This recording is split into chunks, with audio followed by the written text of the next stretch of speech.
Siapa di sini yang mikir kalau mau dapat kerja itu yang penting punya orang dalam? Siapa nih? Oke, orang dalam memang ada. Tapi buat kita yang berjuang dari nol, surat lamaran kerja adalah orang dalam versi tulisan. Ini adalah senjata rahasia buat ngeskakmat kualifikasi yang diminta perusahaan. Kita bukan cuma bakal belajar nulis, tapi belajar menjual diri secara elegan tanpa terlihat berusaha keras. Jadi, pembahasan kita kali ini dari cuma tanya jadi diterima kerja. Seni menulis surat lamaran kerja. Apa itu surat lamaran? Nih, bayangin kamu lagi nawarin jasa atau keahlian kamu ke sebuah perusahaan. Nah, surat ini adalah instrumen resminya. Menurut para ahli, surat itu alat komunikasi tertulis buat nyampein berita dari satu pihak ke pihak lain. Jadi, kesimpulannya, surat lamaran adalah surat permohonan dari calon karyawan, yaitu kamu, ke HRD atau pimpinan perusahaan supaya diterima bekerja. Kenapa sih surat lamaran itu penting? Nah, ini fungsinya. Pertama, bukti tertulis. Tanda kalau kamu serius, bukan hanya nanya-nanya doang. Ini dokumen resmi yang akan diarsipkan perusahaan. Kedua, media komunikasi. Di sini kamu kenalan sama perusahaan. Isinya data diri, ijazah, sampai pengalaman kerja kamu. Terakhir, bahan pertimbangan. HRD bakal bandingin surat kamu sama pelamar lain. Kalau kamu suratnya rapi, peluang kamu dipanggil wawancara makin gede. Pilih 2 model penulisan strategi kamu atau jenis surat lamaran kerja. Pertama, model gabungan. Surat lamaran dan riwayat hidup atau CV dijadiin satu kesatuan. Jadi, CV kamu ada di dalam isi suratnya. Dan model ini model yang jadul dan udah jarang banget dipakai. Model kedua yaitu model terpisah. Yang mana surat lamaran sendiri, CV dijadiin lampiran atau dokumen lain. Ini model yang paling banyak dipakai di dunia kerja nyata sekarang. Dan cocok banget untuk kamu pakai, yaitu model terpisah. Paham tuh? Ada yang mau ditanyain dulu nggak? Lanjut lagi, kita masuk ke sistematika atau anatomi surat. Ya, jangan asal tulis, harus urut biar terlihat profesional. Kita mulai dari pojok kanan atas. Ada tanggal pembuatan surat. Yang mana diawali dengan nama tempat atau nama kota, diawali huruf kapital. Selanjutnya tanda baca koma. Kemudian tanggal, lalu bulan diawali huruf kapital juga dan diakhiri dengan tahun tanpa tanda titik di akhir. Kedua, lampiran dan hal. Jangan disingkat tulisan lampiran menjadi LAMP. Dan angka ditulis dengan huruf. Hal diisi dengan informasi apa yang kalian buat dalam suratnya. Udah jelas pasti lamaran pekerjaan. Ketiga, alamat surat. Alamat surat ini ada kata YTH. Langsung aja ditulisnya YTH, tidak usah yang terhormat. Atau tidak perlu juga menggunakan kata kepada. Lalu, pada alamatnya terdapat kata jalan, jangan disingkat menjadi JLN, tapi secara jelas jalan, JALN. Tadi bagian awal, kalau sekarang bagian isi dan promosi diri. Salam pembuka. Bagian ini kalian tidak usah menggunakan kata assalamualaikum atau selamat pagi. Cukup menggunakan 2 kata yaitu dengan hormat. yang mana wajib menggunakan tanda baca koma di akhir dan bukan titik. Kenapa?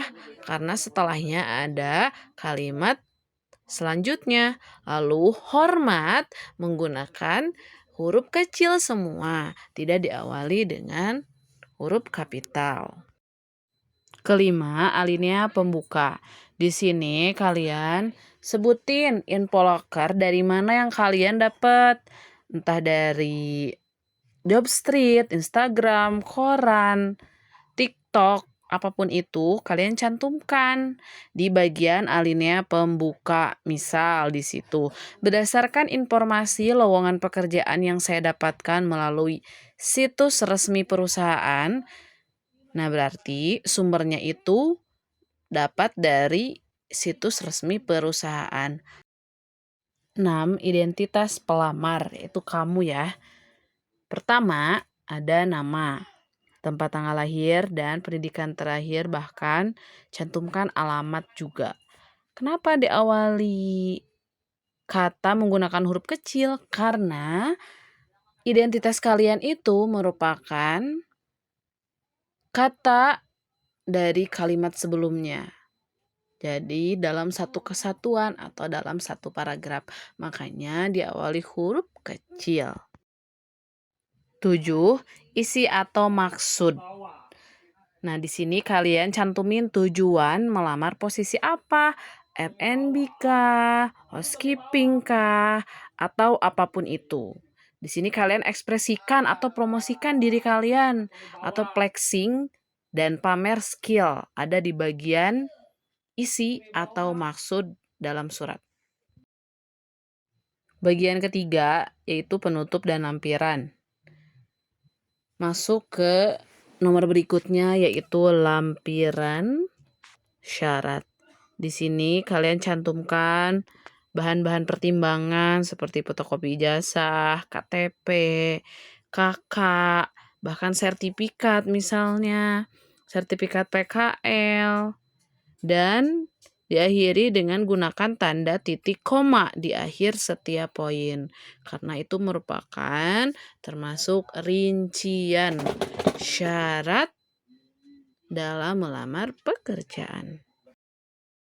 Berikutnya yaitu penutup, di mana kalian menyampaikan harapan. Semoga kalian bisa diterima di perusahaan tersebut, di hotel tersebut, dengan bagian atau departemen yang kalian cita-citakan. Lalu jangan lupa ucapkan juga terima kasih atas hal yang sudah kalian ajukan. Tunjukkan antusias kalian ketika sesi wawancara nanti. Sistematika terakhir yaitu salam penutup dan tanda tangan. Sekali lagi, dalam surat lamaran itu tidak mencantumkan Assalamualaikum, Waalaikumsalam, atau sampai jumpa. Cukup bagian penutup dengan kata hormat saya, tidak lupa tanda baca koma di akhirnya. Lalu berikan tanda tangan dan nama terang. Nama terang itu adalah nama jelas atau nama lengkap kalian. Jadi, udah terbayangkan gimana caranya nulis surat lamaran kerja? Aturannya atau sistematikanya seperti apa? Ibu yakin kalian bisa. Sekarang kita lanjut ke unsur kebahasaan surat lamaran atau aturan emas penulisan. Pertama, yaitu wajib formal atau menggunakan bentuk surat yang standar dan menggunakan bahasa yang baik dan benar, atau gunakan bahasa baku sesuai PUEB, Pedoman Umum Ejaan Bahasa Indonesia, atau EYD, ejaan yang disempurnakan.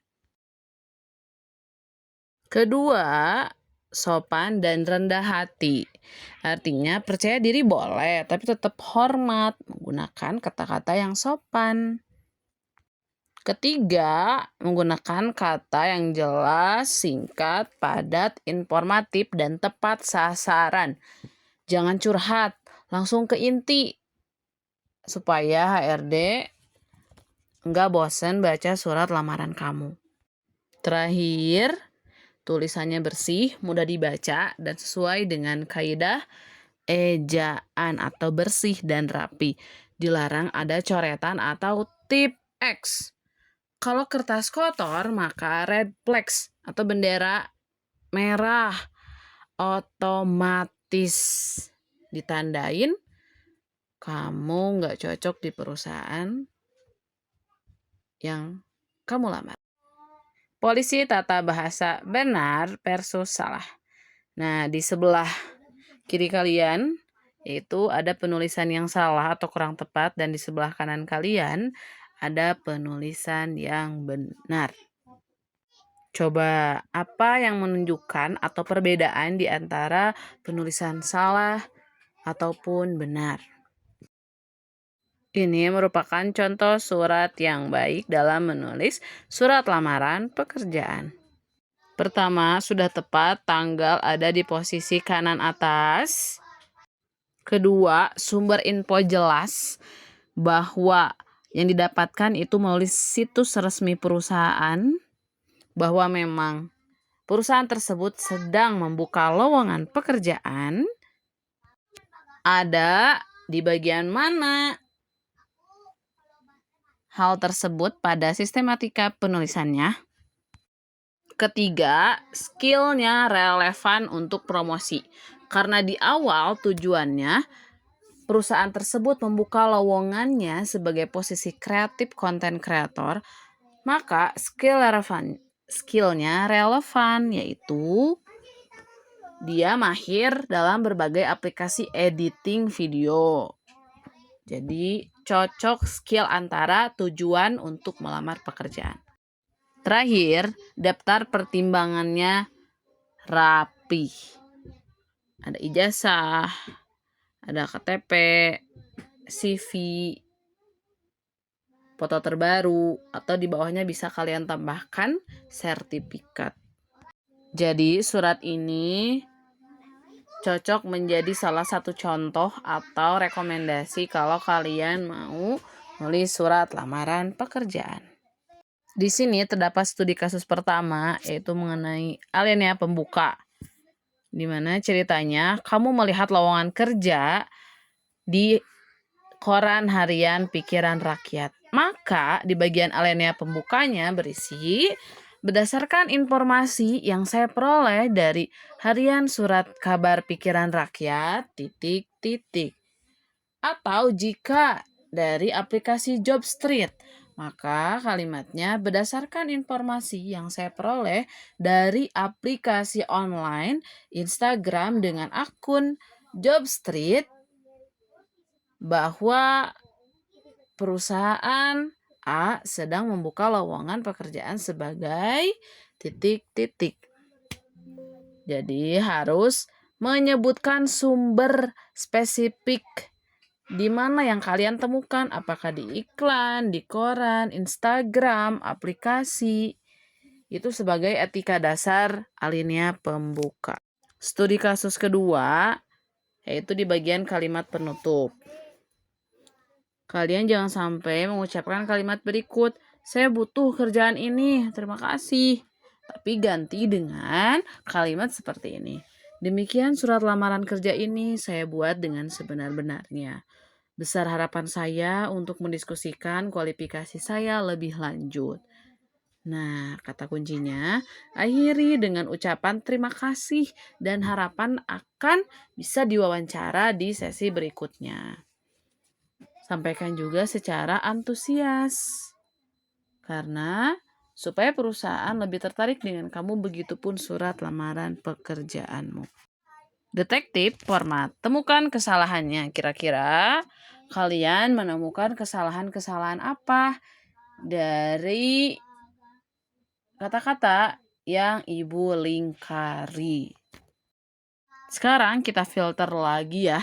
Apa sih yang harus dilampirkan sebagai bahan pertimbangan? Pertama, fotokopi KTP sebagai tanda pengenal kamu. Kedua, daftar riwayat hidup atau CV. Banyak banget sekarang templatenya, ada di Canva atau aplikasi apapun, bahkan di Microsoft Word pun ada. Ketiga, fotokopi ijazah terakhir dan sertifikat yang mendukung. Apalagi nih, salah satu keuntungan masuk SMK ada sertifikat PKL. Nah, ini menguntungkan banget buat kalian. Keempat, pas foto terbaru 3x4 dan jangan foto selfie. Lalu, jika kalian suatu saat setelah lulus mau langsung nikah, kalian tidak usah cantumkan fotokopi surat pernikahan meskipun kalian sudah menikah. Begitu.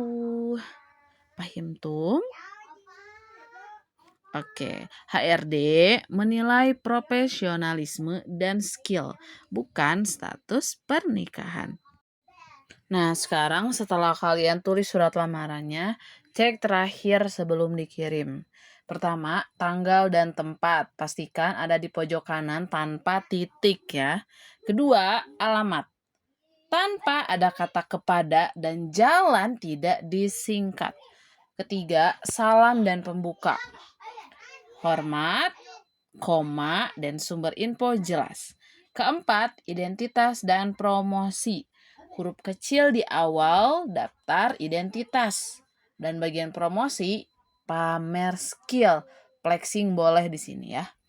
Dan terakhir yaitu kebersihan. Tulisannya tanpa coretan atau tip X. Kalau di print berarti jangan sampai kena air hujan atau kotor. Oke, buatlah HRD jatuh cinta pada pandangan pertama lewat suratmu. Dari cuma nanya, jadi diterima kerja.